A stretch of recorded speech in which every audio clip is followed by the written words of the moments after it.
إن الحمد لله نحمده ونستعينه ونستغفره ونعوذ بالله من شرور أنفسنا وسيئات أعمالنا من يهده الله فلا مضل له ومن يضلل فلا هادي له وأشهد أن لا إله إلا الله في ألوهيته وربوبيته وأسمائه وصفاته وأشهد أن محمدا عبده ورسوله رب اشرح لي صدري ويسر لي أمري واحلل عقدة من لساني يفقهوا قولي وبعد السلام عليكم ورحمة الله وبركاته. Nous allons continuer avec les charges du livre Aqidah Ahl al-Sunnah wal Jama'a d'Ibn Uthaymin rahimahullah. Nous sommes maintenant avec Fawaid min Ayat al-Kursi. C'est qu'on va bénéficier du verset qu'on a surnommé verset du trône, Ayat al-Kursi. Et nous avions vu à voir que si on dit verset du trône, parce qu'il y a le mot Kursi dans Ayat al-Kursi, comme Allah doit dire à Kursi au Samawat al-Ard. On se rend sur le verset du trône en voulant indiquer que Kursi dans le verset, c'est le trône, c'est que cette appellation est fausse. Parce que le trône d'Allah c'est Al-Arsh. Et le mot Kursi dans la langue arabe signifie chaise. Et l'autre a dit وَقَدْ فَسَّرَ الْكُرْسِي بِأَنَّهُ الْعَرْشُ. Et certaines personnes ont traduit le mot Kursi comme Arsh. C'est-à-dire qu'Allah dit aussi à Kursi au Samawat al-Ard. Ils disent que le mot Kursi, le Kursi d'Allah c'est le Arsh. Il dit voilà, en réalité ce n'est pas comme cela. Et Mouthémine dit le fait de croire que le Kursi dans le verset Ayat al-Kursi, le mot Kursi dans aussi à Kursi au Samawat, c'est le trône qui est Arsh, c'est le Arsh qui est le trône. Il Mouthémine dit ce n'est pas normal. Si ce n'est pas normal, c'est donc dit que surnommer Ayat al-Kursi en français par verset du trône, en appelant Kursi trône, cette appellation est fausse. On doit encore rectifier. Mais si on disait par exemple voici Arsh ou Samawat al-Ard, si le mot Arsh était mentionné dans Ayat al-Kursi, c'est qu'on pouvait dire Ayat al-Arsh, ça devrait être, l'appellation en français devrait être verset du trône. Mais à la fin des cas, vous voyez que le message, parce que je ne pensais pas que al-Kursi c'est le trône. Je reprends la parole de Mouthémine. وَالَّذِينَ فَسَّرُوا بِأَنَّهُ الْعَرْشُ قَالُوا لِأَنَّ عَرْشَ الْمُلُوكِ وَالْكُرْسِيُّ. Les gens qui ont dit que le Kursi, dans le verset Ayat al-Kursi, c'est le trône d'Allah, c'est l'Arsh. Ils ont interprété comme cela parce qu'ils disent que chaque fois où le roi s'assoit souvent, on appelle souvent cela Kursi. Or, le Arsh symbolise un peu cela par conséquent. Le mot Kursi dans le verset, ça symbolise le Arsh. Ibn Uthaymin dit Allati yajlisuna alayha. C'est ce sur quoi les rois s'asseyent. Et il faut croire que Allah ta'ala reçoit l'Arsh et reçoit une lame qui a subi al-Kursi. Ce qui indique que le mot Kursi, ce n'est pas le trône, c'est parce qu'Allah il a donné des qualificatifs au trône, au Arsh, dont le Kursi ne possède pas ces qualificatifs. Comme par exemple quoi? Allah dit dans la Surah Al-Haqq, dans la deuxième page, وَيَحْمِلُ عَرْشَ رَبِّكَ فَوْقَهُمْ يَوْمَئِذٍ ثَمَانِيَةٌ. Allah dit 8 anges vont porter les arches. Quand il dit Thamaniya, les savants disent on ne sait pas si c'est 8 qualités d'anges, ou 8 anges, ou 8 anges. Mais ils vont porter arche avec le trône de ton Seigneur, fort au-dessus de tout. Malgré cela, Allah dit Ar-Rahman ala al-Arsh istawa. Et il y a des hadiths qui indiquent qu'il y a une différence entre l'arche et Kursi. Comme le hadith sur la compétition, prenez, vers la fin de l'addition, prenez le Kursi. On jette dans le arche, ça sera comme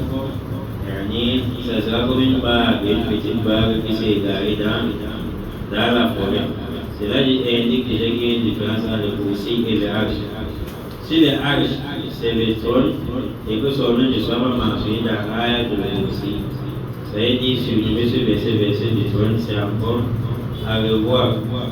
Et nous aimons de refaire وفسر بعضهم الكرسي بأنه العلم وهذا أيضا بعيدا جدا. D'autres ont dit le mot kursi dans le passage aussi à kursi as-samawat wal-ard, son kursi a débordé les cieux et la terre. Certains interprètent que c'est la science. Que la science d'Allah ça englobe les cieux et la terre, ça englobe toutes choses. Ils ont dit le mot kursi ici, c'est la science d'Allah qui englobe toutes choses. Non, nul n'échappe à la science d'Allah. Et on termine dit cette traduction encore très éloignée de la vraie traduction. Comment est-ce qu'on peut comparer la science d'Allah par rapport au kursi? Ce qui est plus authentique, c'est que le mot kursi, c'est le pose-pied d'Allah. C'est le pose-pied d'Allah, comme Ibn Abbas, il a fait son tafsir. Et nous allons donc profiter ici pour dire que c'est très important d'apprendre la langue arabe, c'est obligatoire. Parce que les savants disent s'il y a une obligation en islam qui ne peut pas être exécutée, accomplie, sauf s'il y a l'existence d'une telle chose quelconque surnommée A, c'est-à-dire la chose A est obligatoire. C'est-à-dire quoi? C'est-à-dire si ma religion ne dit pas bien comprendre les versets coraniques, les hadiths sans connaître la langue arabe, c'est-à-dire la langue arabe est aussi obligatoire. Mais ne pensez pas que comme on connaît la langue arabe, forcément on connaît le Coran. Quelqu'un peut mieux parler la langue arabe avec toutes les règles, toutes les analyses, mais ne maîtrise pas les tafsirs du Coran, mais ne maîtrise pas la compréhension du Coran.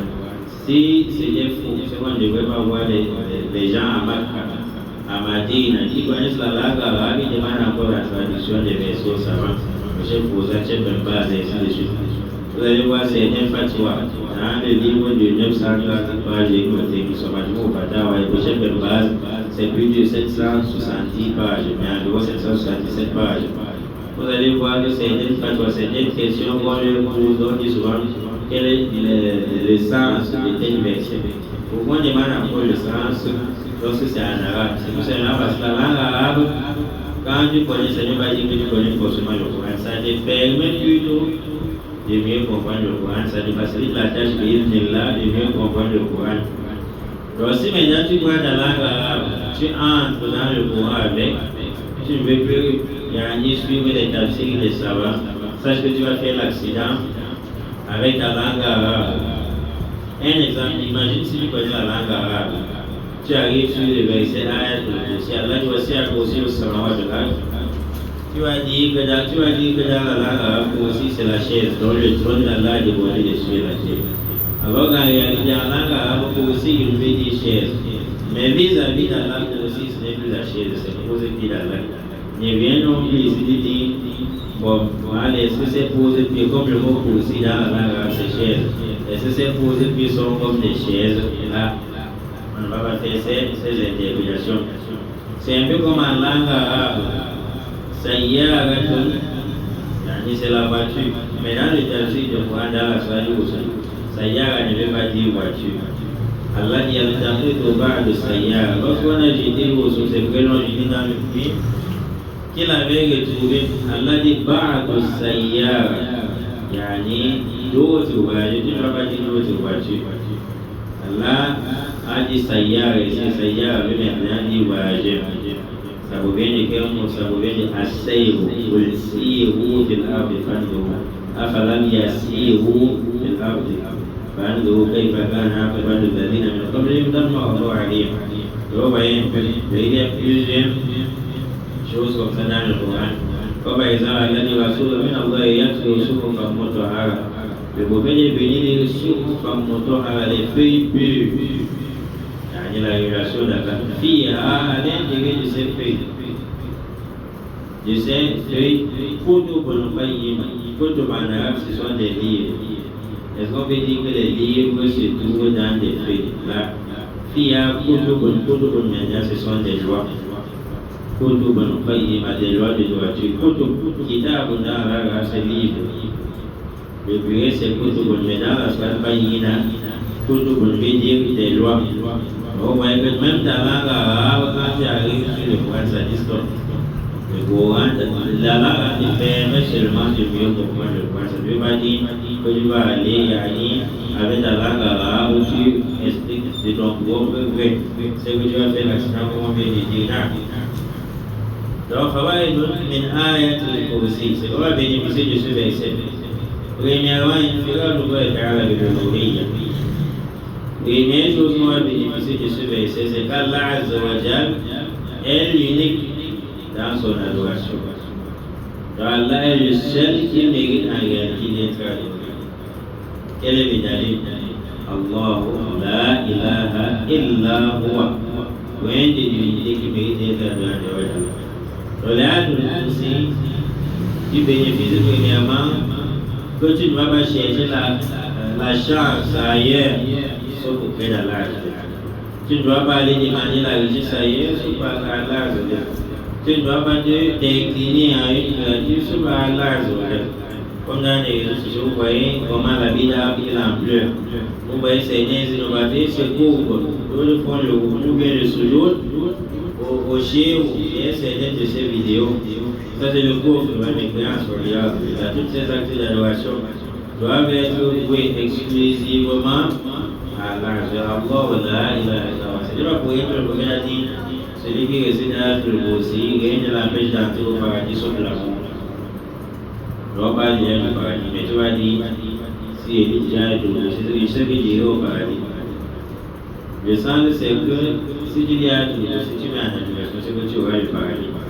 Comme tu l'utilises chaque jour après les prières, ce qui t'empêche d'entrer au paradis, c'est l'amour qui ne peut pas venir te prendre. Si tu venais te prendre depuis, c'est que tu es au paradis depuis. Ça veut tout simplement dire que le tout premier message dans l'âge aussi, c'est le théorie de l'uluhiyya, qui est le théorie sur lequel il y a eu des discussions avec les envoyés. Et à l'intérieur, vous allez voir le théorie de l'asma comme Al-Hayy, Al-Qayyum, Al-Ali, Al-Azim. Et vous allez aussi voir le théorie de l'uluhiyya. Comme par exemple, la Ouma a fait ça, dans les trois, j'ai des théories sont à l'intérieur. Donc, celui qui a le qui n'a pas de théorie n'a pas de paradis. Celui qui a des théories, forcément, est sur la ligne droite de l'âge aussi, il a donné ses droits. C'est la raison pour laquelle certains prédicateurs ont dit le prophète a dit, lorsque tu lis par exemple la soirée al-Baqarah dans la maison, ça chasse les diables. Il y a plusieurs sagesses. Une moyenne d'Allah. Ce n'est pas pour rien qu'on dise que lorsque tu lis sur le Baqarah dans la maison, ça chasse les diables. Et quand le prophète dit sur le Baqarah, il n'a pas dit une partie de la soirée Baqarah. Il a dit sur le Baqarah. Sur le Baqarah, il dit du premier verset jusqu'au dernier. Jusqu'au verset 285. Si on est par exemple avec la version Rocher 286 avec Hafsun. Donc, regardez, ce n'est pas pour rien. Parce qu'à l'intérieur, vous allez voir le plus grand verset du Coran. Et à l'intérieur, comme l'imam a lu tout à l'heure les versets du divorce, à l'intérieur il y a les versets où Allah parle du divorce.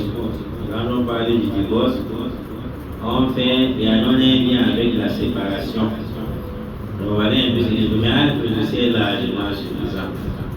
Et après, regardez, essayez de méditer dans le Coran sur les versets qui viennent avant Ayat al-Kursi et les versets qui viennent après Ayat al-Kursi.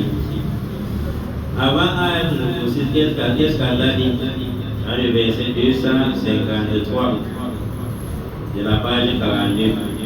Allah dit تلك الرسل فضلنا بعضهم على بعض منهم من كلم الله ورفع بعضهم درجات. Allah dit toutes ces envoyés.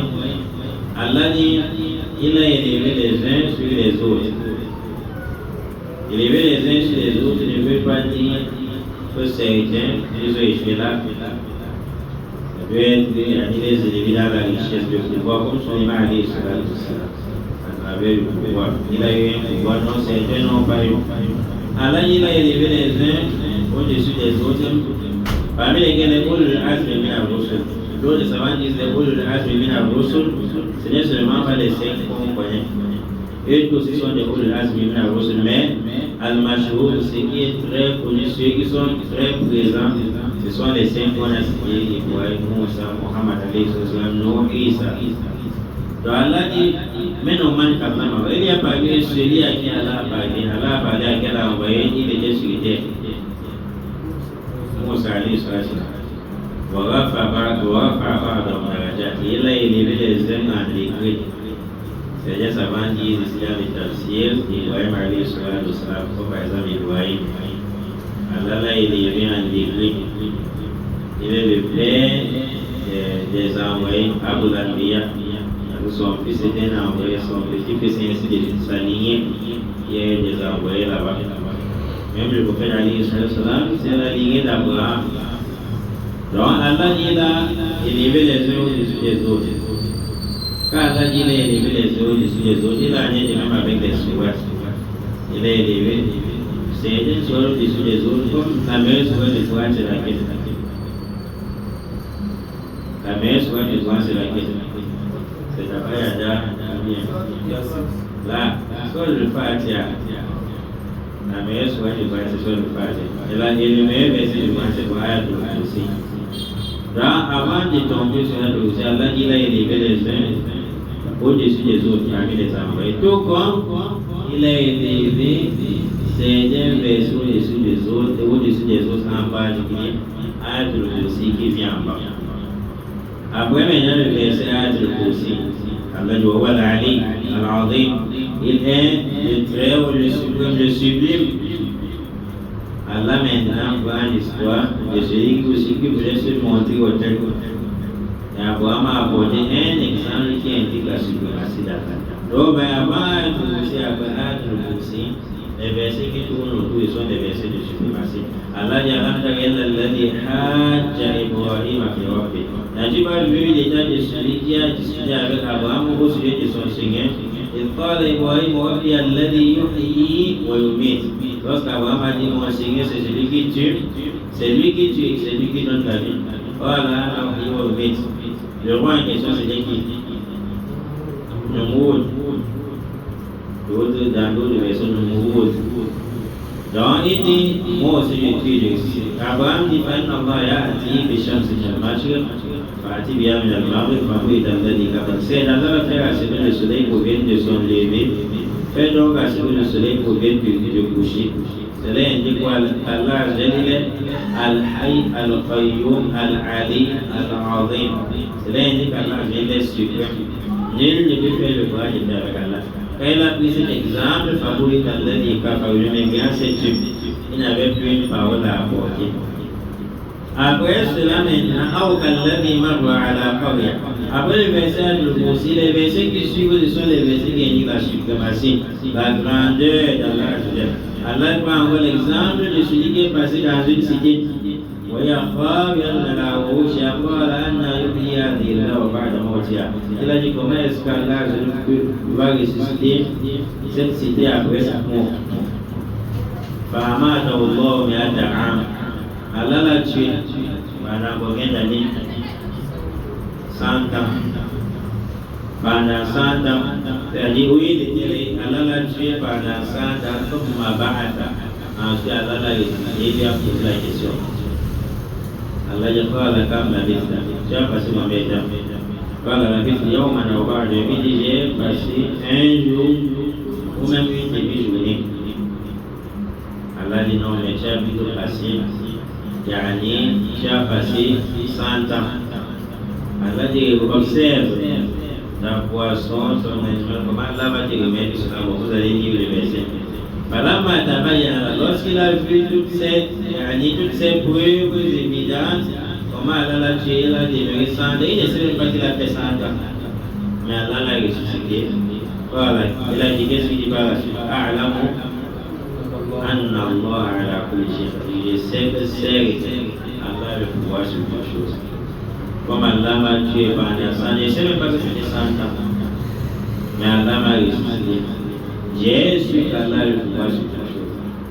J'ai su que quelle qu'en soit la manière dont tu vois ton problème, il n'y a plus de solution. Allah a le pouvoir dessus. Après, aussi les versets qui viennent, après sont les versets forts. Les versets qui indiquent la grandeur, la suprématie d'Allah, il faut méditer dessus. Après maintenant, pour le croire à Ibrahim, dans la page 44, dans le verset 270 Inch'Allah. En fait, lorsqu'Abraham a dit, indique-moi comment tu vas ressusciter les morts. Abraham dit, indique-moi comment tu vas ressusciter les morts. Allah dit, n'as-tu pas cru? Abraham connaît la foi. Allah connaît la foi d'Abraham. Allah sait qu'en réalité la vie. Parce qu'il dit, on ne peut pas demander de suivre la voie d'Abraham lorsqu'il doit encore sur le ressuscitement. Allah lui pose la question, n'as-tu pas cru? Il dit quoi là? Il dit non, Allah, j'ai cru. C'est encore pour apaiser mon cœur. C'est-à-dire, on dit même parmi nous les êtres humains, quand on dit qu'on va ressusciter les gens, à un moment donné, le diable vient d'arriver là, mon frère. Ressusciter si dans la tombe, tu deviens on te ressuscite après. S'il y a même la vie dans la tombe, quand tu meurs, tu pourris la vie. Ah, ça, je ne suis pas d'accord avec ça. Des fois, le diable vient comme ça. Et on a souvent besoin des ayats, des signes d'Allah, pour que les cœurs soient apaisés. Comme par exemple, dans la soirée, Allah fait des démonstrations. Il fait descendre la pluie. Il a mis les choses poussent, les palmiers poussent et autres. Quand ça pousse après un mois, après la sécheresse, Allah dit c'est ainsi que sera le ressuscitement. Quand tu essayes de sur le ressuscitement, ça baisse encore ton cœur. Donc, je vois bien que je vois chaque jour la main de sa main. Tu vois comment les feuilles sont devenues sèches. À travers quelques gouttes de pluie, ça reprend encore la vie, ça redonne encore les fruits, les mêmes fruits. Le mangue ne donne jamais le paradis, ça donne toujours les mangues, les mêmes caractéristiques des mangues, ça est capable de faire ça. C'est ainsi que c'est ressuscité. Il doit aller chercher aussi voir des signes pour apaiser son cœur. Et quand Allah dit n'as-tu pas cru, parce que ça veut dire qu'Allah a côté, on regarde de la foi d'Abraham, même pas de l'autre fait. Aller à l'entrée, aller tout avec ses créatures. Allah il a montré l'exemple à Abraham, il dit, prends garde tes oiseaux, tu es gorge, tu mets sur 4 montagnes. Si tu les appelles, ils vont venir auprès de toi en se précipitant. Il a vu ceci, il indique toujours la grandeur de l'âge. Donc dans le Coran, les versets qui viennent avant et après l'âge, le verset ça indique la suprématie, la grandeur de l'âge de l'âge. Et vous dit, c'est qu'on va bénéficier de quoi? Premièrement, c'est que Allah est unique dans son adoration. Comment est-ce que Allah peut être Al-Hayy, celui qui a une vie éternelle, Al-Qayyum, le subsistant, il ne mérite pas d'être adoré.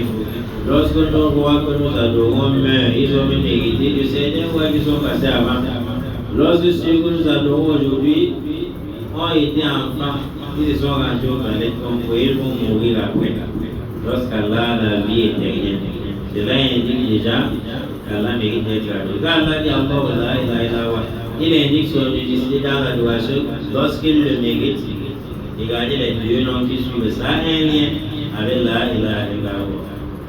Al-Hayy, celui qui a la vie éternelle. Et vous avez dit, qu'est-ce qui indique Al-Hayy, ici indique la vie éternelle? Ça va dire que ça, premièrement, c'est voilà. C'est un peu comme Alhamdulillah, ça ne veut pas dire louange à Allah. Allez, pour l'âme, il dit toutes les louanges appartiennent à Allah. Al-Hayy veut dire la vie éternelle. Deuxièmement, il nous dit, parce que le mot Al-Hayy vient sous forme d'éloge.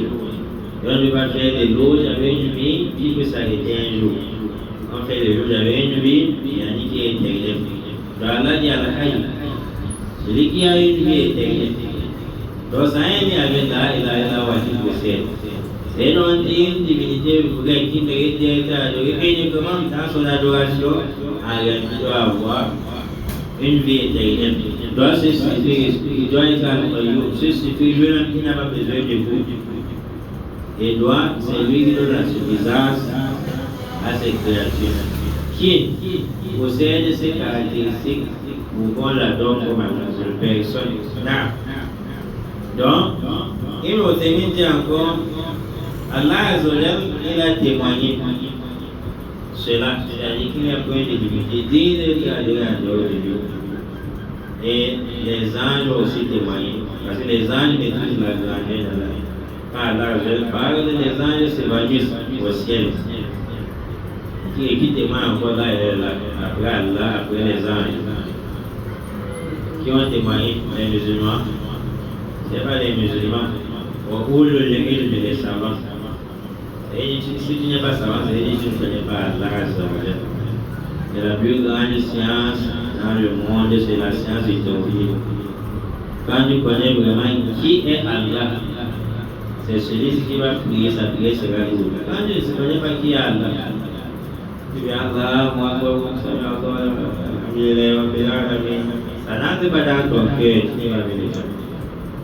Si tu connaissais qui est Allah, tu ne peux pas dire les versets d'Allah.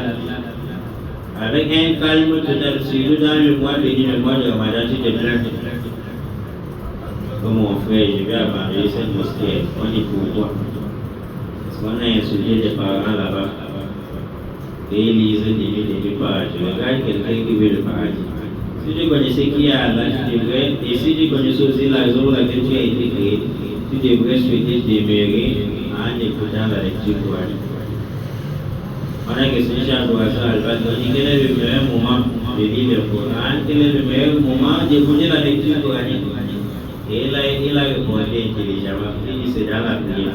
Le meilleur moment de lire le Coran, le meilleur moment c'est dans la prière.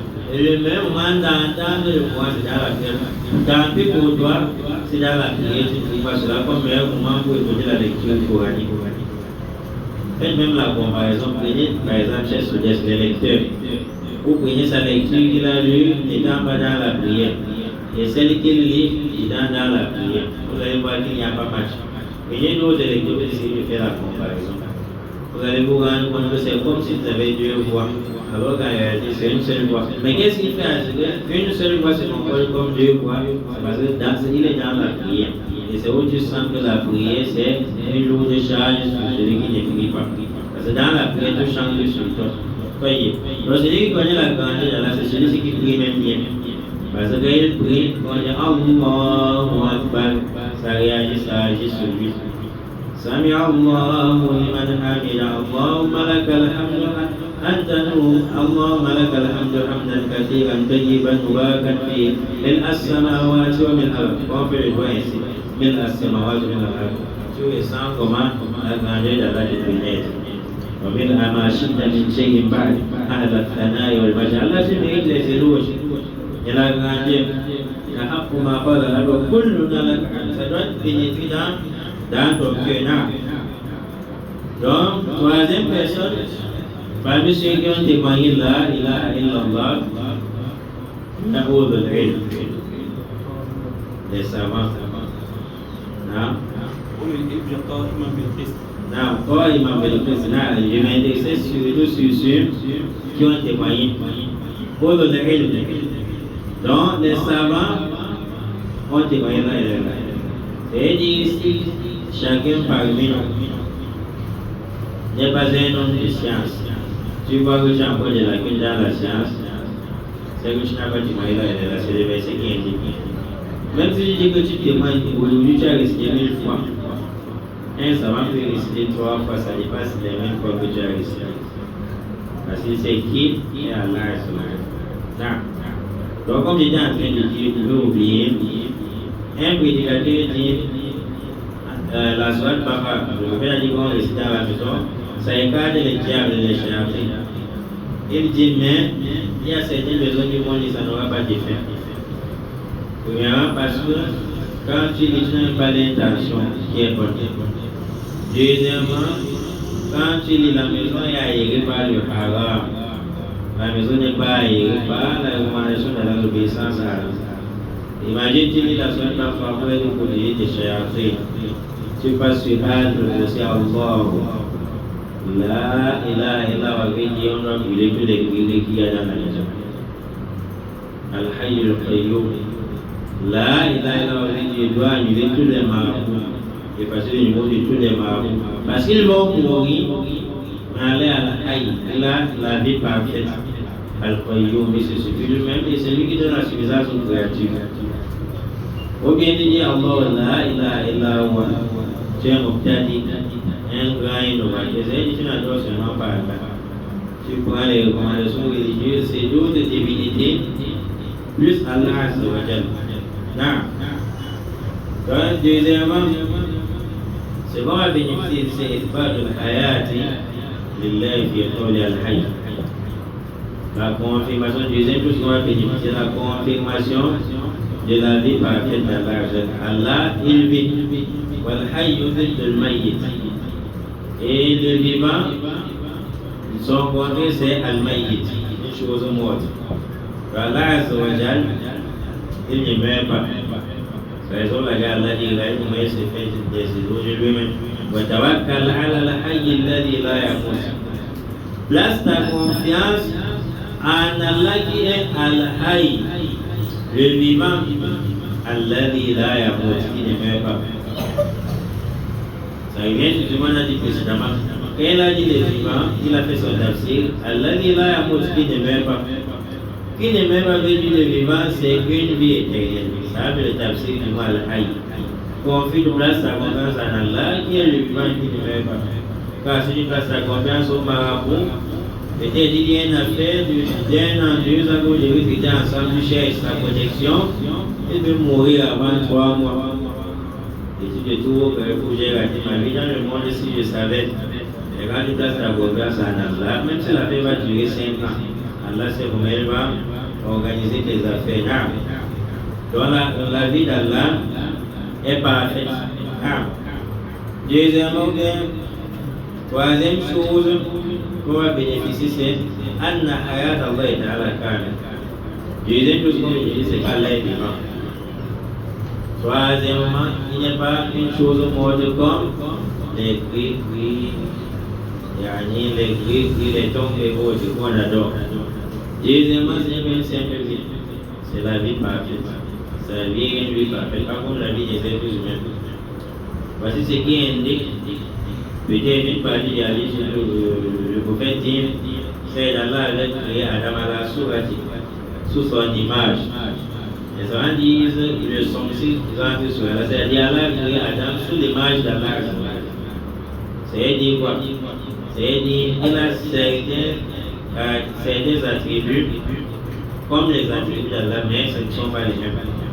Par exemple, les vivants, nous aussi nous vivons. Mais la vie d'Allah n'est pas comme la nôtre.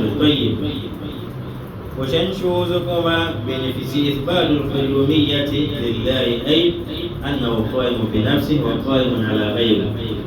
La confirmation de Al-Qayyum à la subsistance à l'argent. Al-Qayyum veut dire celui qui se suffit. Il n'a pas besoin de vous pour lui faciliter la tâche sur quoi que ce soit. Al-Qayyum veut dire tout ce que nous faisons, quand on dit tête, on va grimper, on gagne bien. Quand on dit tête, on va grimper. Ça veut dire toutes nos affaires, c'est Allah qui gère cela.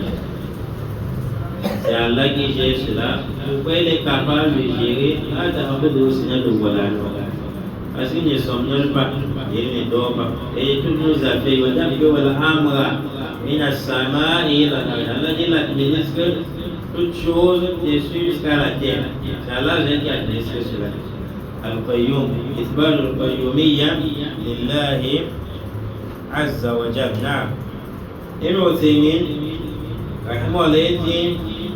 c'est qu'on va aussi bénéficier dans Ayatul Kursi. Anna Allah munazzih wa yani sunnati wa nawm. C'est qu'Allah azza wa jalla, il est privé de toute somnolence et sommeil, y compris la fatigue, comme Allah dit خلقنا السماوات والأرض وما بينهما في 6 أيام وما مسنا من لغوب dans la semaine propre. Allah dit on a créé, nous avons cessé de créer les cieux et la terre, ainsi que leur contenu en 6 jours. On n'a eu aucune fatigue, on n'a eu aucune fatigue. Allah ne se fatigue pas. Pourquoi? Parce que la somnolence et le sommeil, ça symbolise la fatigue. Quand tu vois quelqu'un commencer à somnoler, c'est qu'il est fatigué. Si nous sommes en train de causer, quand tu adresses la parole, on voit que tu es en train de somnoler. Tu sousses, tu dis encore pardon. Après, tu réexpliques. Après 3 minutes, on va encore sonner là, après on dit réveil. C'est-à-dire, après, qu'est-ce qu'on va dire? On va dire, ouais, laissez Ibrahim est fatigué, c'est mieux de laisser comme ça. Alors la somnolence, c'est la fatigue. Allah ne se fatigue pas. Voilà, non? Et Allah, Zawajal, il ne dort pas. Si Allah ne dort pas, il ne somnole pas. Ça veut dire tout bien de ceci, c'est pas ce week-end. Allah est au courant. Ça ne sert à rien si tu veux invoquer Allah, tu vas ramasser toujours des dates. Tu apportes, tu racontes. Allah est injuste envers moi. Tu es Al-Hayy al-Qayyum, Alladhi la ta'khudhuhu sinatun wa la nawm. Allah Azza wa Jalla, celui qui a été injuste envers moi. Allah, tu connais toute cette histoire. Parce que ni somnolence ni sommeil n'est nécessaire. Allah, livre-moi de son écart-moi de son injustice. Seigneur, c'est très cool. Ne reste pas là, tu veux invoquer Allah. Tu dis Allah, comme tu vois là, les premiers 7 ans qu'il a fait au pouvoir, le deuxième 7 ans, à la 40e année, il avait dit, et maintenant, il veut encore là. Toutes ces choses Allah connaît parce qu'il n'a jamais somnolé sur aucune affaire ni dormir. Tout comme si j'allais couler avec quelqu'un, ou bien la épouse, ou bien celui qui a déjà connu par exemple avec la femme, bien chez des problèmes. Et ce n'est pas dans des droits, comme c'est bien dit souvent au Soujouz. Je ne sais pas ce qu'ils sont en train de raconter là-bas. Peut-être qu'il est en train de citer les gens, c'est ça qui lui prend le temps. Et j'avais comme je vois la fin, ça avait commencé en 2001. Et quand il faisait ça, je l'ai laissé d'abord. En 2001, il a fait, j'ai supporté. Et en 2015 encore, lorsque Abdou, il était de passage, il a encore repris la même chose. Et même Abdou avait témoigné. En 2025, Allah, il refait. Non, toutes ces dates-là, Allah n'a pas besoin. Parce que le début, ça s'est passé lorsqu'Allah Azza il ne somnole pas et il ne dort pas pour voir Allah Azza dans la conversion. S'il y a des questions, on répond. S'il n'y a pas, on s'arrête là. Wallahu a'lam wa a'lam, subhanaka Allahumma wa bihamdik, ashhadu an la ilaha illa anta astaghfiruka wa atubu ilayk. Assalamu alaikum wa rahmatullahi wa barakatuh.